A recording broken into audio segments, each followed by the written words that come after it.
ഇന്ന് തന്നെ സബ്സ്ക്രൈബ് ചെയ്യൂ നിങ്ങളുടെ പ്രിയപ്പെട്ട ഷോസ് കാണൂ. ജോലിക്കായി ചെന്നിരുന്നു. അവിടെ അക്കൗണ്ട്സിലൊക്കെ ജോലി ഒഴിവുണ്ടായിരുന്നു. പക്ഷേ വിഷ്ണു സാറിന് ക്വാളിഫിക്കേഷൻ കുറവായതുകൊണ്ട് ആ ജോലിക്ക് കയറാൻ പറ്റിയില്ലെന്നാണ് ഞാൻ അറിഞ്ഞത്.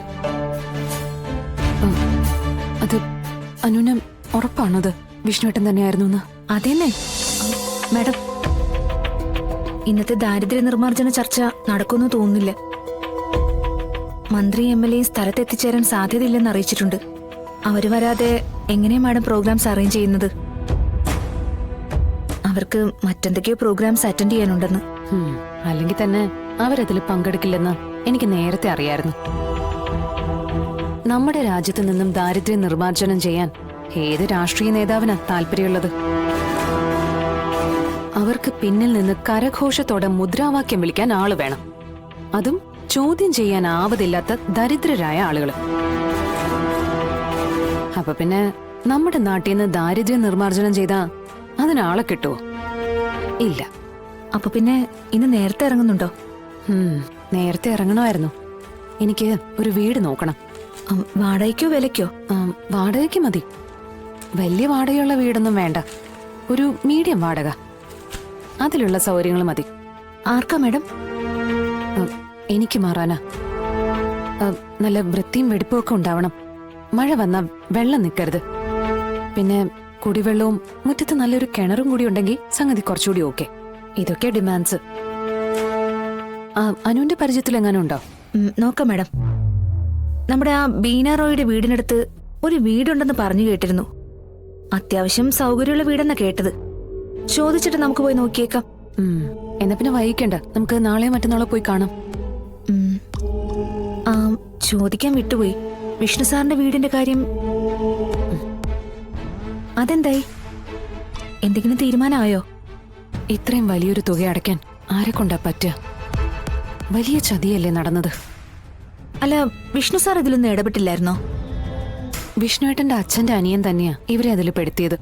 ഓ, അച്ഛൻ എന്തൊക്കെയോ എതിര് പറഞ്ഞെങ്കിലും സത്യം അതൊന്നും കാര്യമാക്കില്ല. വിഷ്ണുവേട്ടനോട് പോലും ഒന്നും ആലോചിക്കാതെയാ വീടും പറമ്പും സർക്കാരിലേക്ക് പണയപ്പെടുത്തിയത്. ഒപ്പിടാനുള്ള പേപ്പറുകളുമായി വന്നപ്പോഴാ കാര്യങ്ങളുടെ ഗൗരവം വിഷ്ണുവേട്ടന് മനസ്സിലാവുന്നത്. പക്ഷേ അപ്പോഴേക്കും കാര്യങ്ങളെല്ലാം കൈവിട്ടു പോയിട്ടുണ്ടായിരുന്നു.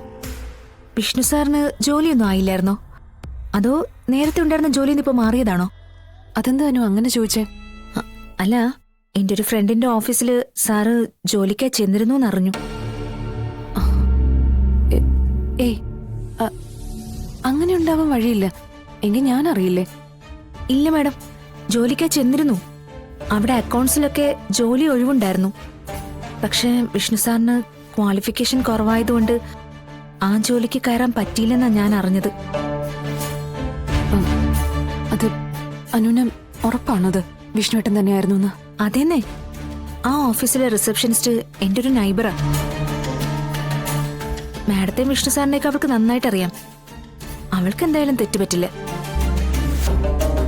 അവള് വിളിച്ചപ്പോ മുതല് ഞാൻ ഇക്കാര്യം മാഡത്തിനോട് ചോദിക്കണമെന്ന് ഓർത്തിരിക്കുകയായിരുന്നു. എന്തായാലും വിഷ്ണുവേട്ടനോട് ചോദിക്കാം. എനിക്കിപ്പോ 1-2 സ്ഥലത്ത് കയറാനുണ്ട്. അതുകൊണ്ട് ഞാനൊരല്പം നേരത്തെ ഇറങ്ങാം. ദാരിദ്ര്യ നിർമ്മാർജ്ജനക്കാര് എന്തായാലും മന്ത്രിയില്ലാതെ ചർച്ചയ്ക്കിരിക്കില്ലല്ലോ.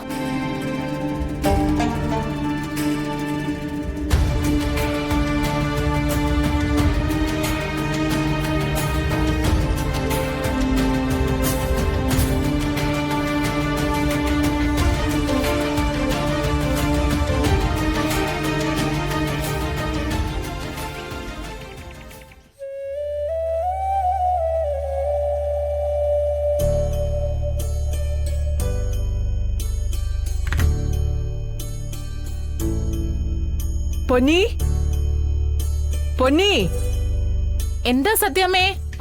പിള്ള കൊണ്ടുവന്ന കർപ്പൂരവും ചന്ദനത്തിരിയും കൊണ്ടുവാ. ഇപ്പൊ കൊണ്ടുവരാം.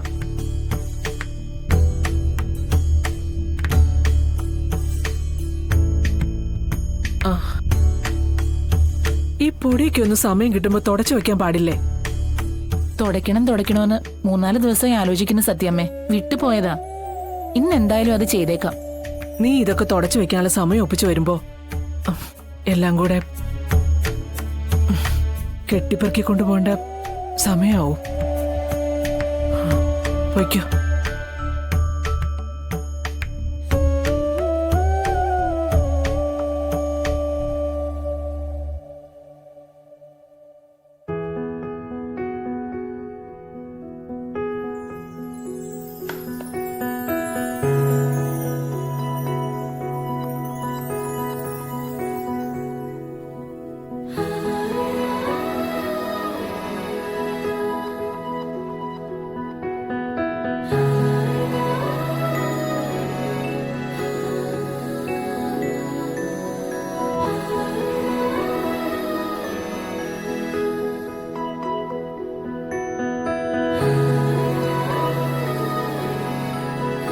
കൃഷ്ണ ഭഗവാനെ,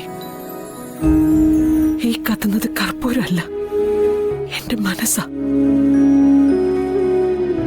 ഇക്കാലം അത്രയും ഞാൻ ഈ വീട്ടിലേക്ക് വന്നതിന് ശേഷം അങ്ങേ വിളിക്കാത്ത ഒരു നേരം പോലും ഇല്ല. കർപ്പൂരവും ചന്ദനം തിരിയും കത്തിക്കുന്നതിന് ഇതുവരെ ഞാൻ ഒരു മുടക്കവും വരുത്തിയിട്ടില്ല. എന്നിട്ടും ഞങ്ങളോട് എന്തിനാ ഈ ചതി കാണിച്ചത്? ഈ ഒരു അവസ്ഥയിൽ എന്തിനാ ഞങ്ങളെ കൊണ്ടെത്തിച്ചത്? നാളെയോ മറ്റന്നാളോ ഇവിടുന്ന് ഞങ്ങൾ ഇറങ്ങിക്കൊടുക്കേണ്ടി വരും. ഇവിടെ പുതിയ അവകാശികൾ വരും. പിന്നെ അവരായി, അവരുടെ പാടായി. ഇവിടുന്ന് ഇറങ്ങിക്കൊടുക്കുന്നതിന് സങ്കടമില്ലെന്നല്ല,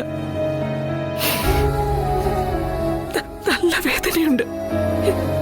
പക്ഷെ ഉണ്ടായിട്ട് എന്താ കാര്യം? ഞങ്ങളെ സംരക്ഷിക്കേണ്ട നിങ്ങളെ പോലുള്ള ഈശ്വരന്മാര് തിരിഞ്ഞു നോക്കുന്നില്ലെങ്കിൽ പിന്നെ ഇവിടുന്ന് ഇറങ്ങിക്കൊടുക്കാതെ വേറെ മാർഗമില്ലല്ലോ. ഭഗവാനെ, ഒരു കാര്യത്തിൽ ഇപ്പോഴും ഒരു തീരുമാനത്തിലെത്തിയിട്ടില്ല. ഇവിടുന്ന് ഇറങ്ങിക്കഴിഞ്ഞ് എവിടെ പോകുന്നോ എങ്ങോട്ട് പോകുന്നോ ഞങ്ങൾക്കറിയില്ല. അല്ലെങ്കിൽ പറ, ഞങ്ങൾ എങ്ങോട്ട് പോകണം? നാളെ മുതൽ ഇവിടെ തിരികത്തിക്കാൻ വേറെ ആളുകൾ വരുമെന്നാ പറയുന്നത്. അവര് ഇവിടെ തിരികത്തിക്കോ അതോ കള്ള് ഷാപ്പ് തുടങ്ങുമെന്നൊക്കെ അവരെത്തിയതിനു ശേഷം പറയാൻ പറ്റൂ. ഞാൻ ഇന്നലെ വരെ തുളസിക്കതിര് വെച്ച് ആരാധിച്ച സ്ഥലത്ത് അവര് കള്ളു വെച്ച് ആരാധിക്കും. എന്തിനായിരുന്നു ഭഗവാനെ ഞങ്ങളോട് ഈ പരീക്ഷണം? ഇവിടെ നിന്ന് ഇറങ്ങുമ്പോ രാഘവേട്ടന്റെ അവസ്ഥ എന്താവെന്ന് എനിക്ക് ഓർക്കാൻ കൂടി പറ്റുന്നില്ല. കാരണം ഈ വീടിന്റെ ഓരോ വശവും നിറഞ്ഞു നിൽക്കുന്നത് രാഘവേട്ടന്റെ സ്വപ്നങ്ങളും അത് പ്രാവർത്തികമാക്കി എടുക്കാനുള്ള പ്രയത്നങ്ങളുമാ. അതെല്ലാം ഒരു നിമിഷം കൊണ്ട് തകർത്തെറിഞ്ഞ് ഇവിടെ നിറങ്ങുമ്പോ അങ്ങയോട് ചോദിക്കാൻ ഒരൊറ്റ ചോദ്യമുള്ളൂ, ഞങ്ങളുടെ കണ്ണീര് കാണാൻ. അങ്ങക്ക് ഇത്രയ്ക്ക് ആഗ്രഹം. എന്തായാലും അങ്ങ് തരുന്നതാണെന്ന് കരുതി ഞങ്ങൾ അത് സ്വീകരിക്കുക. എന്നിട്ട് ഇവിടെ നിറങ്ങുക.